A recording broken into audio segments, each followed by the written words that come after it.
이번 추석 명절은 이미 지난 목요일 저녁도 시작된 것 같아요. 보니까 연휴가 이 연차 월차를 잘 쓰신 분들은 무려 한 12일 이상 된다는 말이 들었는데, 제가 김포에 온 지 그렇게 오래되지는 않았지만 또 짧은 것도 아닌데, 제가 온 이래로 김포 한강 신도시가 이렇게 조용한 건 처음인 것 같아요.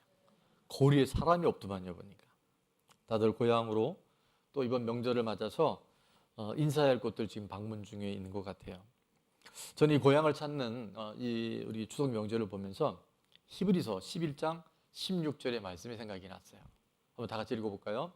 그들이 이제는 더 나은 본향을 사모하니 곧 하늘에 있는 것이라. 아멘.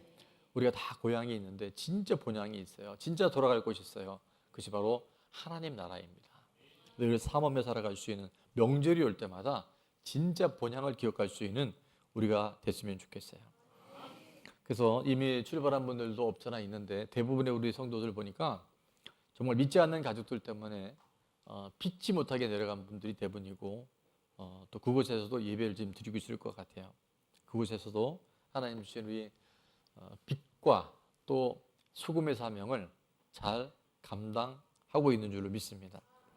또한 그리스도의 편지고 그리스도의 향기로서 하나님 우리를 왜 가족 공동체 안에 주셨는지를 잘 전하고 분별하는 그런 시간이 될 줄로 믿습니다. 자, 그래서 제가 세 줄로 우리 명절에 다녀오는 인사를 좀 적어봤어요. 우리 다 같이 한번 읽겠습니다. 건강하게 잘 다녀오겠습니다. 그리스도의 편지와 향기가 되어 복음을 잘 전하고 오겠습니다. 우리 가족 모두가 천국에서 만날 수 있도록 잘 전하고 잘 섬기고 오겠습니다. 아멘. 그런 명절이 이번 명절인 줄로 믿습니다.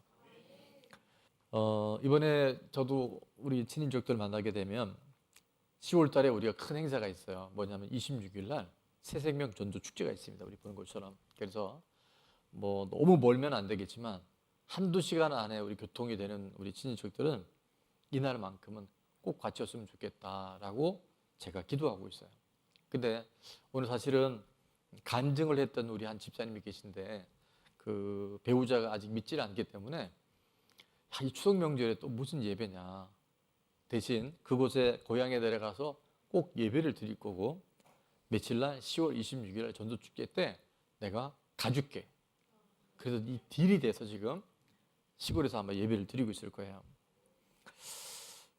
근데 지난주 말씀에 그 청함 받은 사람은 많은데 택함을 입은 사람은 적다. 그러면서 어떤 말씀이 이 집사님에게 떠올랐냐면, 전에는 내가 선택적으로 복음을 전했는데 이제는 만나는 모든 사람, 특별히 내가 알고 있는 사람들에게 다 전하면 좋겠다 해서 핸드폰에 전화번호가 있는 지인들에게 10월 26일 날 뭐가 있다고요? 새생명 전도축제가 있는 걸 다 알렸대요. 우리에게 이런 큰 잔치가 있다고. 오면은 선물도 드린다고. 그랬더니 답이 없을 줄 알았는데 어떻게 답이 왔냐 하면 고맙다고. 오겠다는 얘기는 안 했는데 전해줘서 고맙다고. 제가 들어보니까 이거 되게 중요하겠다. 본인들이 오시고 안 오고는 선택이지만 우리는 뭐 해야 된다? 전해야 할 사명이 있는 거예요. 그래서 이번 주에 빠르면 오늘이나 내일 지난해도 우리 만들었지만 11.6 전도초청에 잔치에 모바일 초청장을 만들 거예요. 그래서 여러분이 아는 지인들에게 다 퍼날라서 그분들이 하나님의 택한 이 자리에 다 구원받고 변화의 주인공이 되는 은혜가 있기를 축원합니다. 우린 계속해서 이 성전에서 일어났던 이 사건들을 하나하나 살펴보면서 예수님이 성전 안에 돈 바꾸고 또 그 양이나 비둘기나 그 부당한 이득을 취하는 걸 보면서 너무 예수님 마음이 불편하시고 화가 나셔서 어떻게 얘기하셨냐면, 너희는 강도의 소굴을 만든다. 내 집은 만민이 뭐 하는 집이라 그랬어요? 만민이 기도하는 집이다. 그래서 우리가 7월부터 연속 중보기도를 계속하고 있는데, 정말 그 기도의 힘이, 기도의 능력이 강력한 복음의 이제 열매로 전파되게 되는 줄을 믿습니다. 자, 이야기를 다 들었던 바리새인들은 이제 불편한 거예요. 예수님께 할 말이 없는 거예요. 그래서 오늘 보니까 말이 안 되는 두 집단이 서로가 연합이 되어져서 예수님께 이제 시험적 요소의 내용을 던지는데, 오늘 15절에 보니까 이 이야기를 다 들었던 바리새인이, 자, 이 바리새인들이 가서 어떻게 하면 예수를 말의 올무에 걸리게 할까 상의했다라고 되어 있어요. 우리도 크고 작은 일들에 우리가 믿음으로 살아갈 때마다 생각지 않은 이런 시험적 요소, 우리를 진퇴양난의 그 딜레마에 빠지게 할 때가 있을 수 있어요. 그때 오늘 말씀의 제목처럼 우리는 뭘 해야 되냐면요, 한번 다 같이 선포해 볼까요? 경계선이 분명해야 돼요. 경계선과 분별력이 있으면 이것이 나를 넘어뜨려 하는 것인지, 나를 복음을 힘있게 전하가는 것인지 우리가 잘 분별하게 될 줄 믿습니다. 자, 그래서 오늘 경계선을 분명히 하려면 우리가 어떻게 해야 되는지 두 가지 살펴봅니다. 첫 번째입니다. 문제와 의도를 알아야 돼요. 이 문제와 의도가 무엇인지를 잘 파악할 때 우리는 건강한 경계선이 세워지게 될 줄 믿습니다. 자, 방금 읽은 것처럼 15절에 보니까 예수님의 그 비유의 말씀에 답변하지 못한 그들이, 자, 이에 바리새인들이 가서 어떻게 하면 예수를 말의 올무에 걸리게 할까 상의하고, 16절에 보니까 더 놀라운 일들이 일어나는데, 그게 뭐냐면요, 바리새인의 제자들과 누구와 헤롯 당원들이, 이 바리새인과 헤롯 당원은요 아주 원수지간이었어요. 왜냐하면 바리새인들은 철저하게 유대주의, 율법주의에 강했고, 헤롯은 말 그대로 로마의 앞잡이였어요. 그러니까 헤롯 당원들은 물과 기름처럼 섞일 수 없는 그들이었는데, 우리 이런 얘기겠죠. 적은 누구예요? 예, 아군이 되는 거예요. 이날은 한편이 돼서 바리새인 제자들과 헤롯 당원들이 함께 예수께 보내어 말하되, 그러면서 이제 그들이 말은 하는데 이게 진정성 없는 얘기를 하는 걸 볼 수 있습니다. 우리 다 같이 한번 읽겠습니다. 선생님이요 우리가 아노니 당신은 참되시고 진리로 하나님의 도를 가르치시며 아무도 끄는 일이 없으시니 이는 사람을 외모로 보지 아니하십니다. 자, 이 이야기가 사실일까요? 아니면 사실이 아닐까요? 예수님에 대한 묘사는 맞는데 그들은 진정성 없는 고백을 하는 거예요. 자, 그래서 17절에 더 이제 올무에 걸리게 하는 말을 던지는데, 그러면 당신의 생각에, 예수님 생각에는 어떠한지 우리에게 가르쳐 주소 말하면서, 자, 가이사에게 세금을 바치는 것이 옳으니까 옳지 아니하니까라고 질문해요. 자, 이게 그냥 들으면 저게 뭐 대단한, 근데 이 안에는 무서운 함정이 있는 거예요. 당시 로마 황제인 시저 왕에게 세금을 바치는 것이 옳습니까? 잘못됐습니까? 라고 물어봐요. 이 내용은 제가 잠시 후에 말씀을 드릴 텐데, 우리가 어떤 질문이나 어떤 상황이 되었을 때 정확한 의도를 알지 못하고 이 상황의 문제가 뭔지를 파악하지 못하면 우리는 끊임없이 어려움 속에서 공회전되는 그런 인생을 살아갈 수 있습니다. 그래서 경계선이 분명하다는 것은 문제와 의도가 뭔지를 잘 파악할 수 있어야 돼요. 최근에 한 집사님의 나눔 속에서 제가 오늘 이 본문의 이 예화를 너무 정확하게 알게 됐는데, 어느 날 딸이 아빠에게 전화를 했어요. 아빠, 제가 도움이 필요한데 좀 오셔서 도와주셨으면 좋겠어요 하니까, 아빠도 피곤하고 바쁘지만 딸의 부탁을 듣고 일을 마치자마자 이제 샵에 갔더니 반갑게 맞아줄 줄 알았는데 얼굴이 반가운 얼굴이 아니라 매우 뭔가 불편한 얼굴 속에 이렇게 얘기하더래요. 나 피곤한데 아빠가 좀 빨리 와서 도와주면 일이 빨리 끝날 수 있었을 텐데 왜 이렇게 늦게 왔냐고. 그 얘기를 들으면 기분이 어떠세요? 좋죠. 불편하더래요. 자, 이런 일들은 이번 명절에도 있을 수 있을 거예요. 별일 아닌 것 같은데 이 말 속에, 대화 속에 굉장히 많은 불편함이 올 수 있어요. 그때 우리는 정확한 문제가 어디 있는지 이 대화의 의도가 어디 있는지를 파악할 수 있어야 돼요.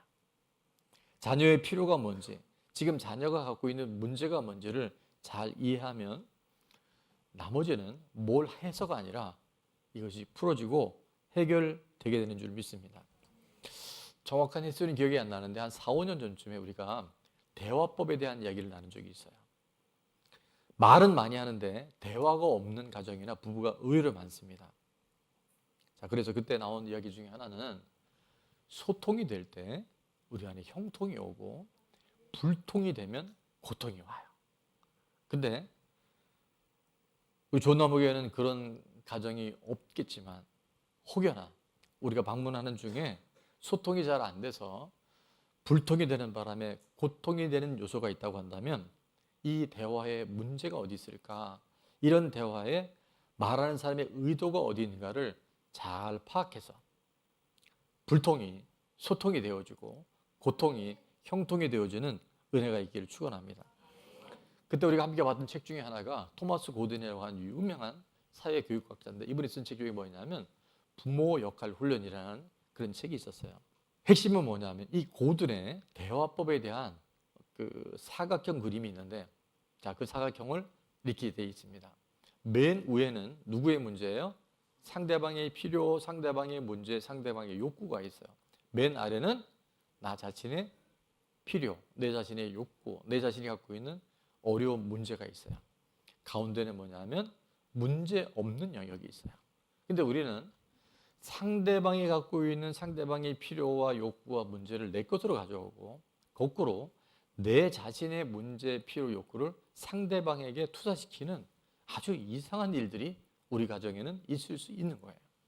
그래서 이 고든 박사는 부모님들이 이 역할을 잘 못했었을 때 자녀들이 얼마나 힘들게 병들게 큰 걸 오랫동안 관찰을 했던 거예요. 자, 아까 그 이야기를 되돌아갑니다. 도움을 요청했던 딸에게 아빠가 일과를 마치고 자, 그 샵에 갔을 때 딸의 첫 번째 말이 뭐였냐면 나 피곤한데 빨리 와야 나도 이 일을 마치고 집에 가서 쉬었을 건데. 자, 이 이야기는 이 지금 대화의 내용은 누구의 문제, 누구의 필요예요? 딸의 문제, 딸의 필요예요. 자, 근데 중요한 건 이겁니다. 그때 그 이야기를 들었던 아빠 입장에서 무슨 생각이 드냐면 아까 불편한 생각이 들 수 있다 그랬잖아요. 그래서 이름은 공개 안 합니다. 누구야. 아빠도 지금 하루 종일 일하고 왔어. 바쁘게 마감하고 도와주러 왔는데 너 어떻게 아빠한테 그렇게 얘기할 수 있니? 라고 얘기한다면 이제는 누구의 문제, 누구의 필요예요? 잘 들으셔야 돼요. 이거는 아빠가 문제를 지금 갖고 온 거예요. 아까 딸의 이야기는 딸의 불편함을 얘기한 것뿐이고 지금은 아빠가 그 얘기를 듣고 내 문제로 그걸 갖고 온 거예요. 그래서 우리가 이 경계선을 세워야 돼요. 문제의 핵심과 본질을 잘 파악해야 돼요. 자, 그래서 딸이 그런 의견을 얘기했었을 때 우리가 문제, 아까 얘기했잖아요. 상대방의 필요라는 걸 인지하고 난 다음에 어떻게 되냐면 이렇게 이야기를 하면 됩니다. 아빠가 좀 늦어서 불편했나 보다. 근데 있잖아, 아빠도 지금 종일 일하고 빨리 마무리하고 온 거거든. 근데 너가 그렇게 이야기를 해주니까, 그렇게 표현하니까 내가 마음이 되게 어려워. 그러면 딸이 뭐라고 했을까요? 그래도 아빠 빨리 왔어야지. 그럴 것 같아요. 근데 희한하게 그 문제를 내 문제가 아니라 상대방의 어려움과 불편을 그걸 미러링하고 하는데 그거를 그대로 다시 한번 반복해주면 진짜 그러네. 아빠 미안해. 아빠 고마워. 이렇게 이야기를 한다는 거예요. 경계선은 문제와 의도를 정확하게 파악할 때 건강하게 세워진 줄 믿습니다. 그래서 제가 지난주에 이 이야기를 듣는데 어떻게 얘기가 됐냐면 이 아빠가 야 어떻게 나도 이렇게 왔는데 이렇게 표현하지 않고 그 이야기를 들으니까 내가 마음이 되게 불편해. 아빠도 최선을 다했거든. 그랬더니 딸이 그렇게 얘기하더래요. 진짜 그러네. 아빠 미안해. 그 와줘서 고마워. 그래서 상황 끝. 우리는 많은 부분의 관계가 상대방의 문제를 내 문제를 가져와서 내가 힘들 때가 있고 내가 감당하고 내가 해야 할 문제를 상대방이 도와주지 않는다고 계속 원망할 때가 있어요. 그 대표적인 게 뭐가 있냐 하면 지금 오늘 예수님께서 이 바리새인과 헤롯 당원들하고 이 그 말의 시소를 하면서 어디에 문제가 있는지 의도가 뭔지 예수님이 계속 파고가 계셨던 거예요. 많이 들어봤겠지만 상당수의 특별히 우리 유교 문화에 살고 있던 우리나라의 이 삶의 그 모양은요, 이 동반 의존이 굉장히 많습니다. 뭐가 많다고요? 동반 의존이 많아요. 제가 신혼 초에 물론 지금도 신혼이긴 하지만요.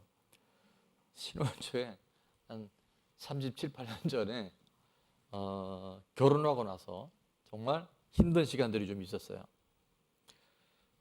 제가 전에 또 어디 모임에 가서 그런 얘기를 한번 한 기억이 나네요. 저는 그 신혼 때보다 지금이 훨씬 더 행복하다 그랬더니 한 분이 그러더라고요. 신혼이 얼마나 힘들었으면 지금 행복하겠냐고 그러더라고요. 자, 어쨌든 저희 부모님이 여러 차례 말씀드렸지만 그렇게 관계가 좋지는 않으셨어요. 그러다 보니까 저희 어머니 안에는 이제 늘 그 노래처럼 반복한 게 있었는데 내가 우리 자녀들 결혼시키고 나면 이제 저희 우리 형님 두 분이 계신데 큰 형님, 작은 형님 저예요.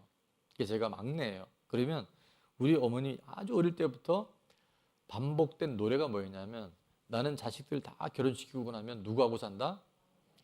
남편하고 산다 이렇게 돼야 되는데 거기서 남편이 막내로 바뀌시더라고요. 그래서 저는 어릴 때부터 결혼하면 막내하고 산다. 그게 그냥 저한테 당연한 걸로 생각했어요. 그렇다고 같이 살지는 않았지만 저희 어머니가 저희 결혼하고 난 다음에 정말 자주 오셨어요.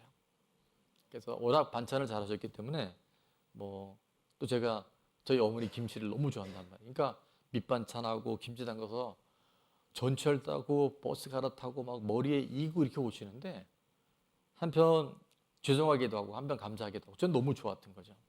어느 날은 이불을 한 채를 싹 오셨어요.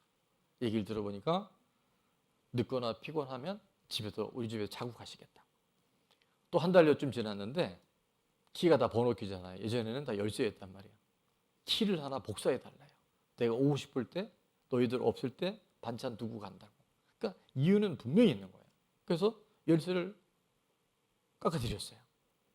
근데 그 이후부터 점점 아내의 얼굴이 어두워지기 시작하는 거예요. 저는 왜 아내가 어두운지 몰랐어요. 그리고 아내가 점점 얼굴이 야유해져 가는 거예요. 그때 나중에 제가 누구를 통해서 이야기를 듣는데 내가 건강하지 않구나. 어머니 관계 안에 일반적이지 않은 것들이 있다는 걸 깨닫게 돼서 그때 그게 이제 동반 의존이라는 걸 제가 알게 됐어요. 그래서 이렇게 말씀드렸어요. 어머니 오시는 건 너무 좋은데 오시는 거 왜 나쁘겠어요? 그러나 오시기 전에 꼭 연락 전화 주시고 오시면 좋겠어요. 그리고 뭐 정말 어떨 때는 주무시고 가실 수 있겠지만 오늘 이 시간 이후부터는 저희 집에 오셔서 주무시는 건 안 하셨으면 좋겠습니다. 제가 딱 두 가지를 말씀드렸어요. 그러더니 그리고 이 얘기를 빼면 안 되는 게 어머니 와서 주무실 땐 제가 또 어머니하고 같이 자기도 했어요.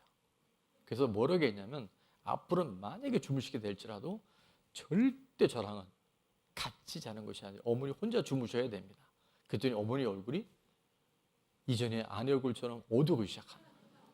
당분간 전화도 안 오고 당분간은 방문도 안 하시는 거예요. 처음에는 너무 서운하셨던 것 같아요. 근데 이런 관계들이 계속 제가 정확한 경계선을 세우고 그렇게 대화를 나눈 이후에 어떤 변화가 있냐면 여러분 우리나라에서 이 가장 힘든 관계가 그 고부관계라 그러죠. 그 시어머니하고 며느리가 요즘에는 바뀌어가는데 어쨌든 이전에는 그랬단 말이에요. 그래서 시어머니의 이런 부분들이 며느리한테 너무 힘들었던 거예요. 그래서 그 재밌는 얘기 있잖아요. 이 며느리들은 시금치를 안 먹는데요. 시어머니, 시집, 시댁 이 얘기 들으면 벌써 텐션이 막 걸리는 거예요. 그리고 성경도 시편은 읽기가 싫대요. 왜? 시자가 들어가서. 근데 제가 어머니한테 분명한 이 경계선을 말씀드리고 난 다음부터 잠시 잠깐은 불편하셨는데 희한한 일이 일어납니다. 그 뭐냐면 저희 어머니하고 저희 아내하고 관계가요, 전에는 물과 기름처럼 뭔가 이렇게 좀 껄쩍지근했는데 점점 좋아지는 거예요.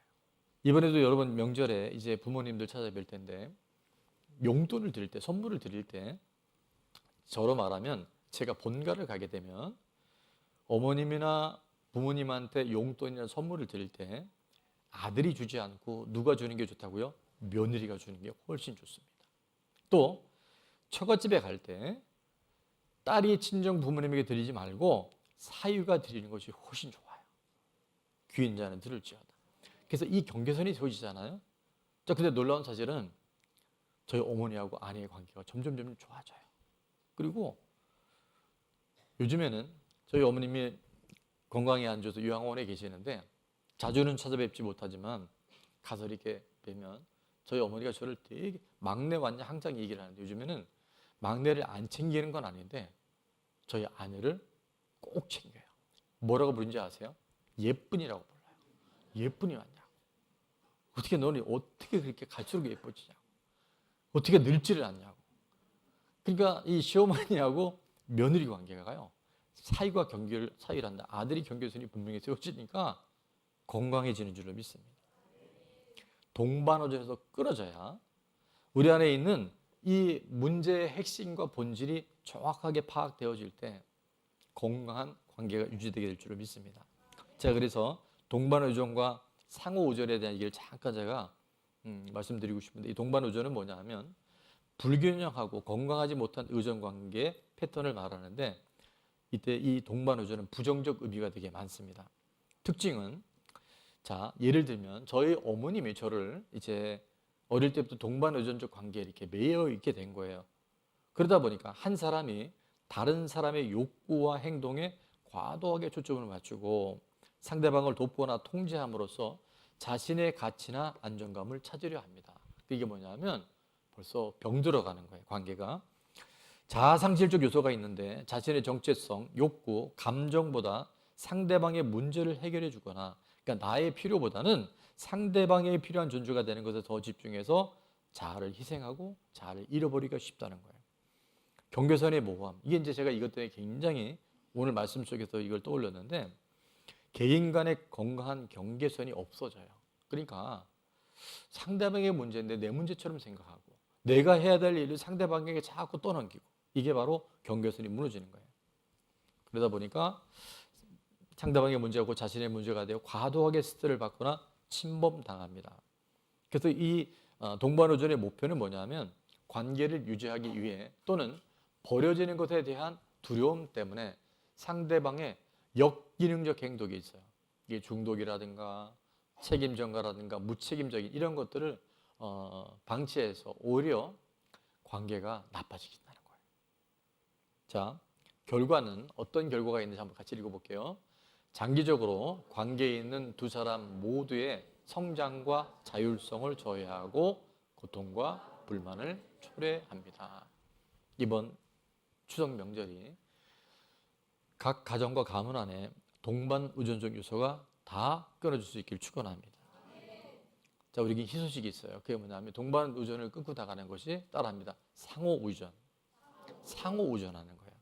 자, 상호 의존은 건강하고 균형 잡힌 의존 관계를 말하며 긍정적 의미로 사용됩니다.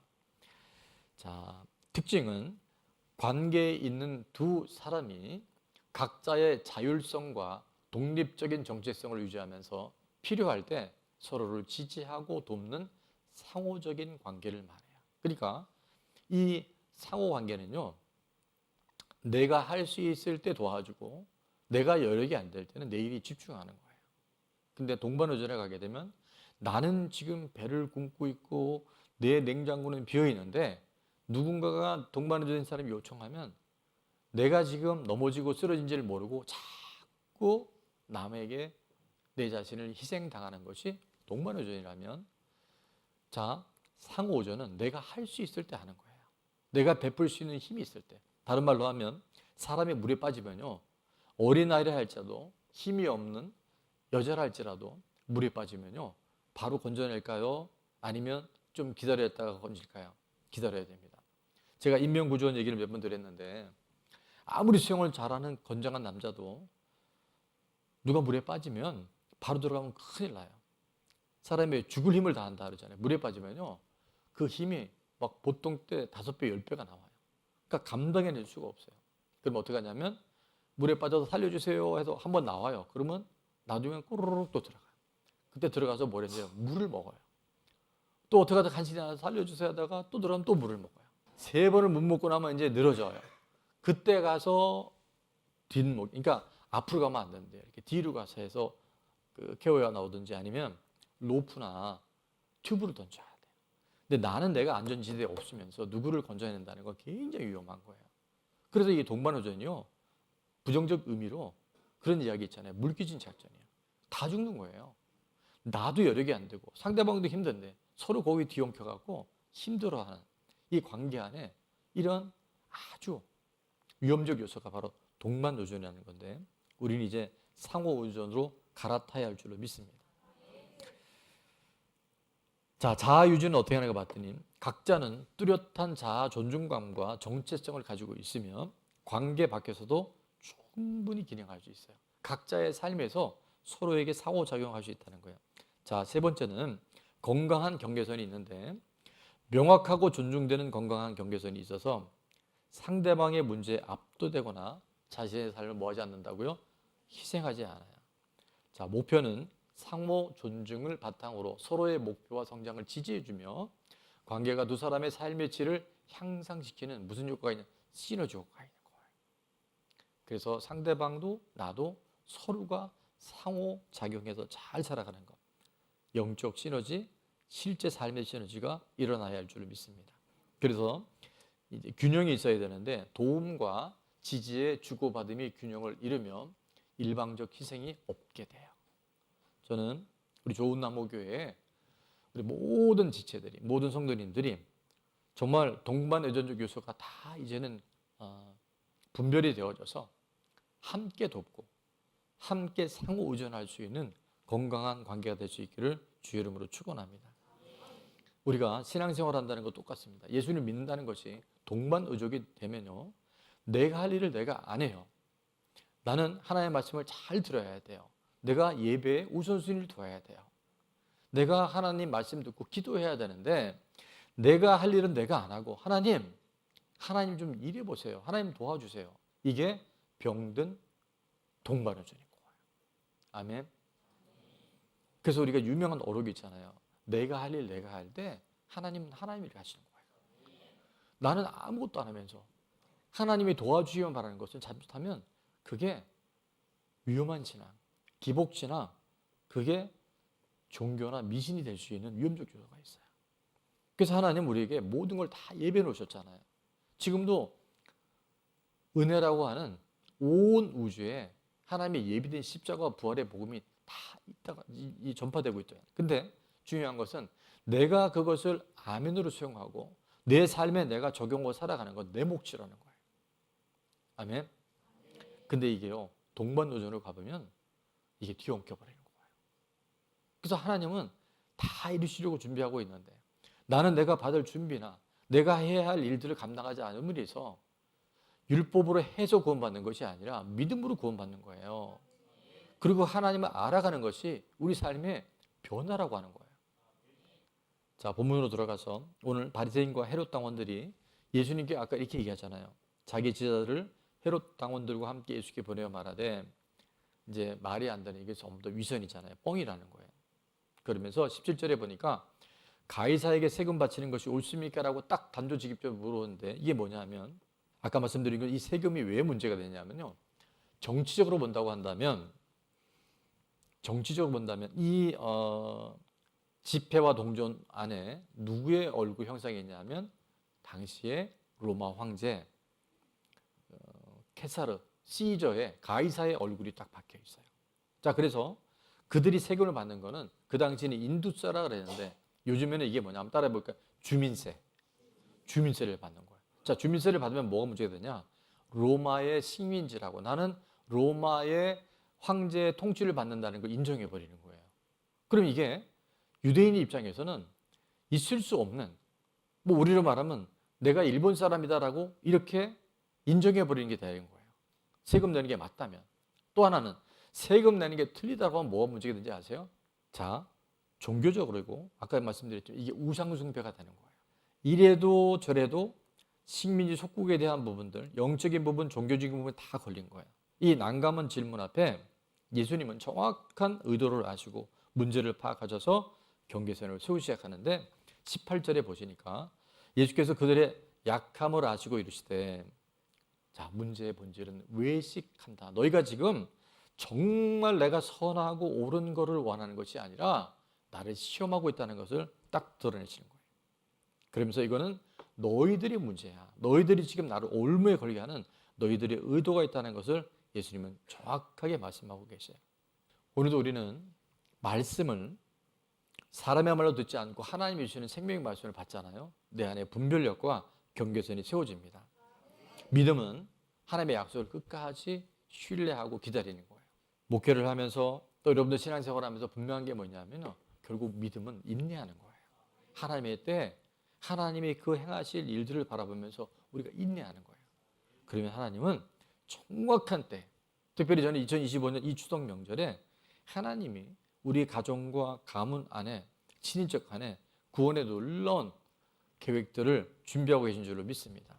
특별히 저는 이번에 우리가 경계선을 하나 세울 건 뭐냐면 여러 차례 말씀드린 적도 있는데 고린도서 10장 20절에 보니까 이렇게 기록되어 있어요. 무릇 이방인이 제사하는 것은 귀신에게 하는 것이요 하나님께 제사하는 것이 아니니 나는 너희가 귀신과 제사하는 자가 되기를 원하지 아니하노라라고 말씀하세요.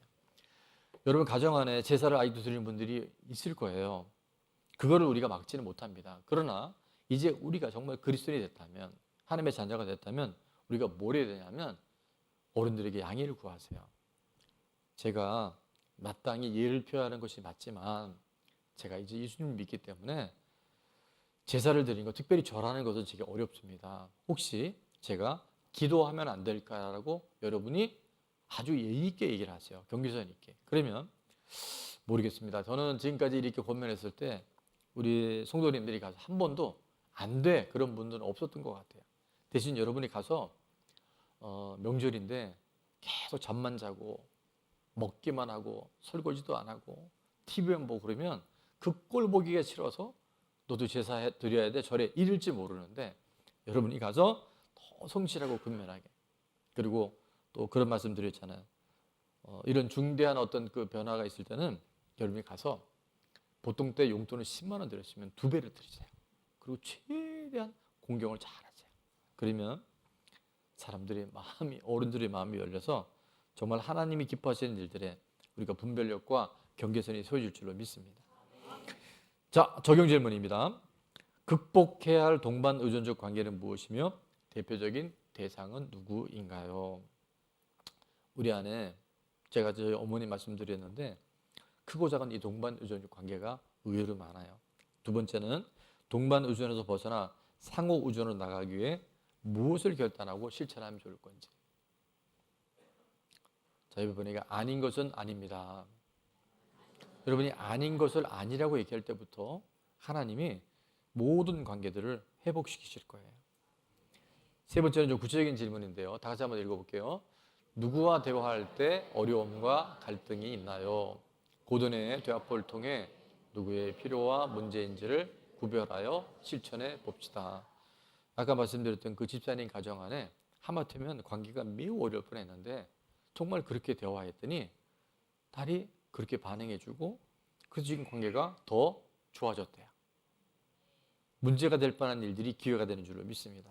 뭐 할 때? 경계선이 세워질 때. 한 가지만 더 보면 경계선을 분명히 하기 위해서는 우리가 다 같이 읽습니다. 주인이 분명히 해야 돼요. 자, 예수님께서 이 정말 말이 안 되는 질문 속에 얼마나 놀라운 경계선이 세워지냐면 19절에 보니까 세금 낼 돈은 내게 보이라 하시니 데나리온 하나를 가져왔거늘 예수께서 말씀하시되 이 형상과 이 글이 누구의 것이냐라고 물어보셔요. 그랬더니 그들이 이렇게 답합니다. 21절 이르되 가이사의 것이니이다 하니, 그러니까 C죠. 로마 황제의 것입니다 했더니 이에 이르시되, 자, 그런즉부터는 다 같이 한번 읽습니다. 그런즉 가이사의 것은 가이사에게, 하나님의 것은 하나님께 바치라 하시니. 자, 가이사의 것은 가이사에게 바쳐야 돼요. 하나님의 것은 하나님께 드려야 돼요. 이게 경계선을 분명히 하는 거예요. 우리 삶에 누가 주인이고 주권자인지를 분명히 할 때 우리는 이 땅에서도 관계 형통함이 이루어지게 되는 줄 믿습니다. 아까 말씀드린 데나리온에는 로마 황제의 얼굴이 딱 박혀 있어요.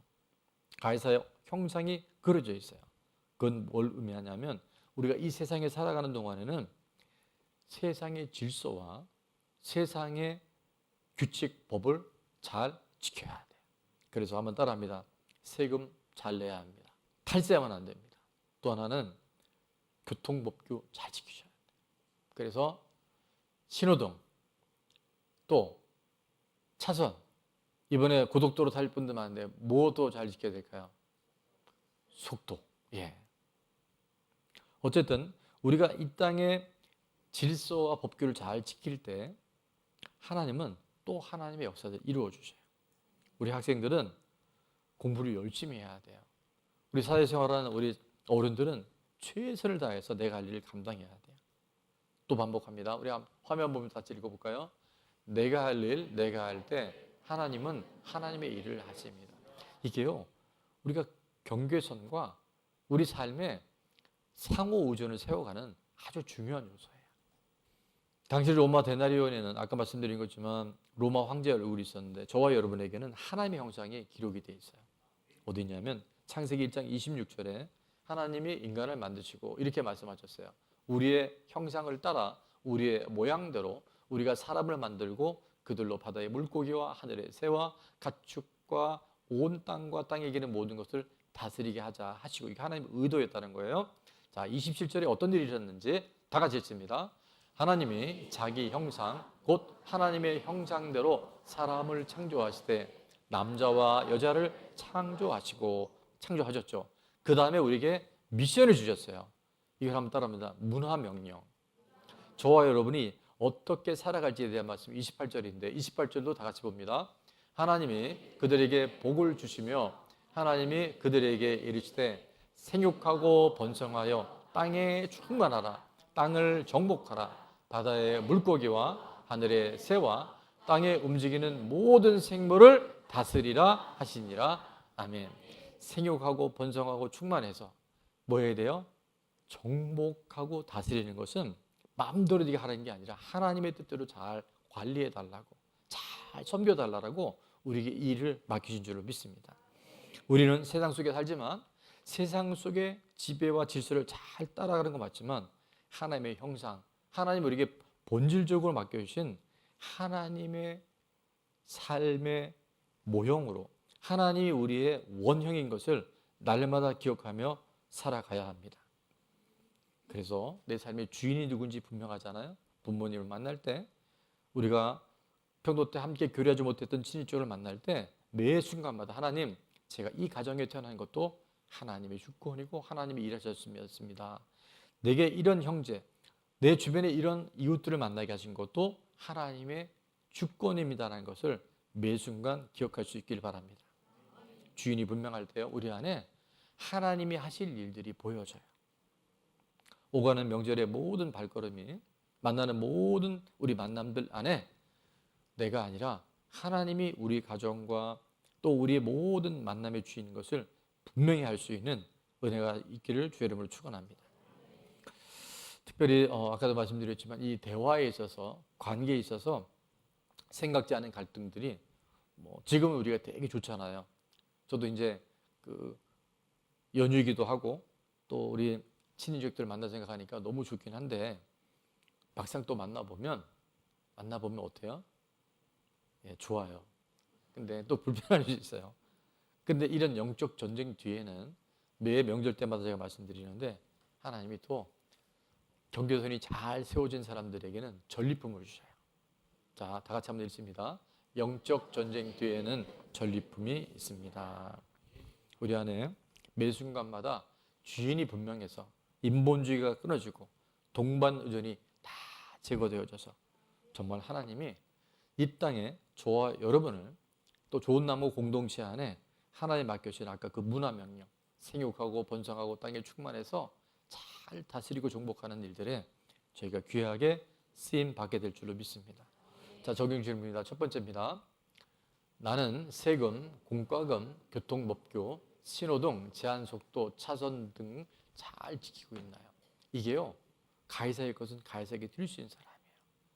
자, 두 번째는 모든 것이 하나님의 주권 아래 있음이 인정되나요? 우리 가정에 가족이 된 것에 대해 감사한 세 가지를 기록하고 이야기해 봅시다. 원가정, 현가정. 자, 이게 뭐냐면 원가정은 결혼하기 전의 가정이 원가정이에요. 결혼한 이후는 현가정이에요. 그러면 원가정에 불편한 것도 있었겠지만 좋은 일도 많잖아요. 그러면 그 감사한 것을 한 세 가지쯤 써서 여러분이 이번 부모님 만나고 친정 만날 때 그걸 한번 여러분이 얘기를 먼저 해보면 좋을 것 같아요. 나는 우리 가정에 이러이러한 좋은 점이 있었어 라고 여러분 얘기하면 아마 이번 만남 안에 하나님의 또 새로운 이전에 없었던 회복과 또 가정 안에 하나님의 은혜를 더하여 줄 줄을 믿습니다. 여러분 가실 때 이제 보면 예배를 드린 분들은 가정 예배지가 준비되어 있는데 그 가정 예배지 맨 뒤에 보면 제가 그걸 또 넣어놨어요. 감사한 것을 한 가지씩 꼭 나누자고.